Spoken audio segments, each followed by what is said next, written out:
So what I'm about to show you is based on a very, very old method, and I don't like it. At least I didn't used to like it until I changed it significantly. I'll explain to you when I'm done. First of all, let me do a little demonstration. We're going to take a deck of cards here, a shuffled up deck of cards. You can have your spectator shuffle the cards if you want. And for this, I'm just going to do a quick, let's say a prediction demonstration. You can use this for revealing a card any way you want, but just for the sake of this tutorial, I'm just going to make a prediction. And my prediction is going to be the 5 of clubs, okay? And I'll put that on the screen so we don't forget. But we're going to mix up the cards, or shuffle the cards. You can even do one of these if you want. And we're going to tell the spectator we want to really get these mixed up, okay? And so I'm going to ask them, once we've mixed them all up like that, I'm going to ask them to cut the deck. And so they'll do that. They'll cut the deck like this. Say, but we want to get them really mixed up. So I want you to cut this again. Cut it in half again. Okay, very good. In fact, we want them really mixed up. So I want you to cut this again like this. You can see you've cut it into 4 piles of your choosing.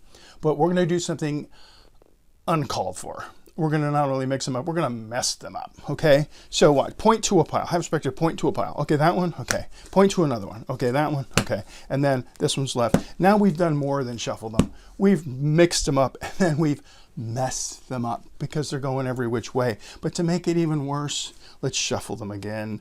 And so I take them and I go like this, and I show them, look, we're really, really messing up these cards. You can see they're going every which way. But that's okay, because we want them truly, truly mixed up and shuffled. And now what's going to happen is you're going to pick a card. So let's do it this way. We're going to go through the deck, and the first face down card we come to will be your choice. Okay, so we're going to go through the deck like this, and we're going to eventually come to a card there's one face down, and then face up. There's another one face down.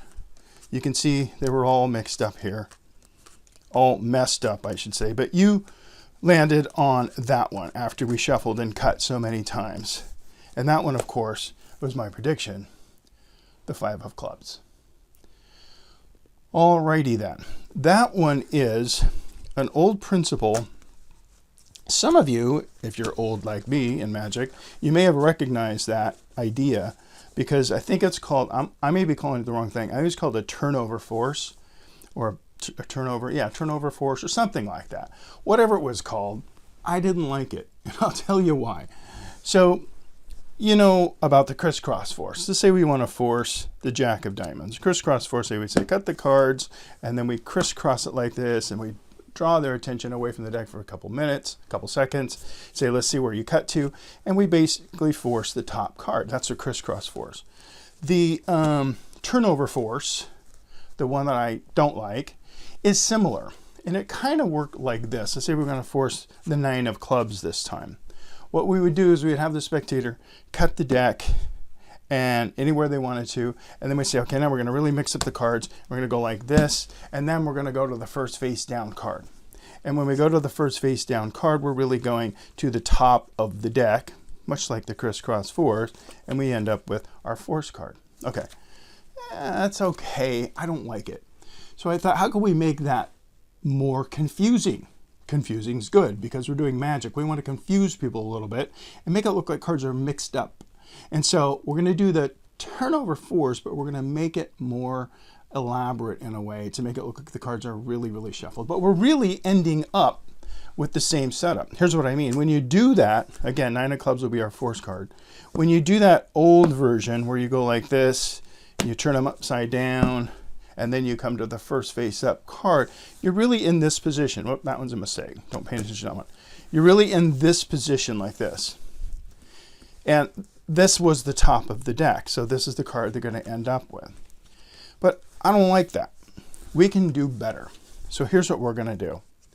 We're going to, let's stick with 9 of clubs, and we're going to shuffle the cards, first of all.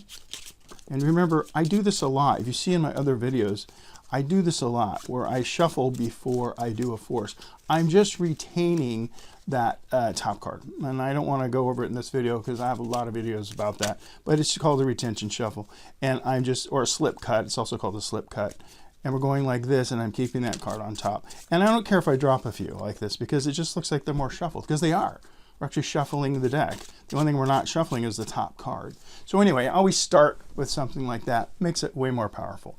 But whatever you do, we're in this position where we have a top card we want to force. But instead of just doing that silly little turnover force, let's break it up better. Say, look, I want you to cut the cards where you want to. They do.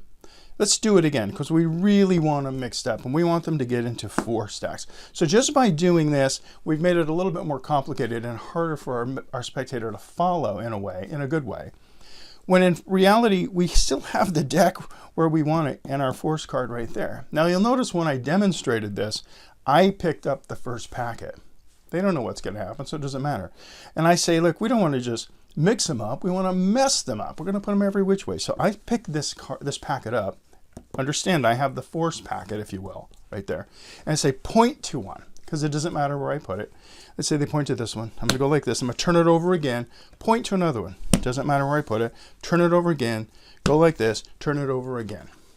Now, if we do that quickly, it looks like they're just all mixed up every which way, because we were turning things over so many times, when in fact, we just landed right here again. This is where you end up with the turnover force, where your force card is going to be the first one that's face down. But I don't like that. So we stop right there. After we've done all that flipping over, we stop. Instead of spreading the cards out or going through them, now we can shuffle them. Makes it even better if we shuffle them. However, look at what we're doing. When we shuffle them, I'm going to take part of the deck and I have to make sure I take only face-up cards. They don't know these are only face-up cards because it just looks like we were turning cards over and over. They aren't really paying attention to which cards are face-up, which cards are face-down. They just know there's some that are and some that aren't. But by taking just the face-up cards and doing a quick sort of, sloppy pharaoh, if you will, or poking the cards in, I really am shuffling them. But by doing it that way, I haven't messed up really anything. Even though the cards are going to be shuffled, that first face down card is still the top card. It's still my force card. It's right there. Because all I've done is taken the face up cards and pushed them into the face down cards. I just want to make sure I have some face up on the top. That's all there is to it.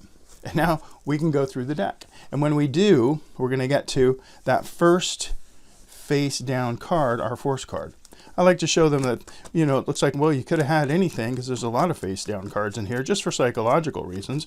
There's a lot of face down cards, but we landed on that one.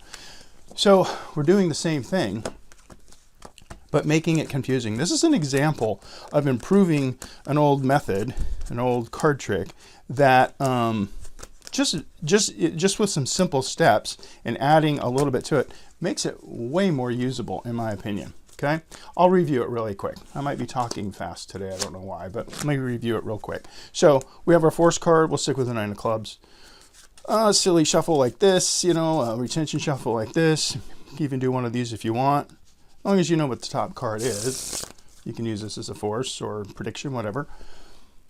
And then we do the cutting. So remember, this is the sequence that's important. They cut in half. They cut these in half again. You take the first one, this is the one you want, the force one, and you say point to a pile. Whichever pile they point to, you go like this, flip it again, and flip it a final time. That puts it in the position you want it. Now we have face up on top, face down on the bottom. They don't know that yet, unless they're really, really keeping track. They probably won't, but it won't matter because you're going to shuffle anyway. And then when you cut the deck, make sure you cut to where all the cards are face up. You don't want to cut down this deep. You want to cut just less than half, basically, and you can either do a shuffle like this, or you can even do a kind of a table ruffle shuffle. You just don't want to expose what's happening too much. So anyway, you push them together. You're ready to go. Say, now let's go find the first face down card. As you can see, there's some that are face up. There's the first face down one. There's a face up. Look, we could have had any one of these. They're all messed up. We'll take the first one here, and it will be our force card. Okay, so that is my take on an old force that, again, I really never really liked because I thought it was, at least for me, it was a little obvious. Now, to be fair, that force, the turnover, I'm calling it the turnover force. I don't know if that's really what it's called. It's in Ted Anneman's book, the famous book on forcing. And, you know, with no disrespect to Mr. Anneman, who is a genius, that's one of the forces I never liked because of what I just said. However, he may have performed it way better than I do, and maybe you do too. Maybe you use that one and I just don't do it right.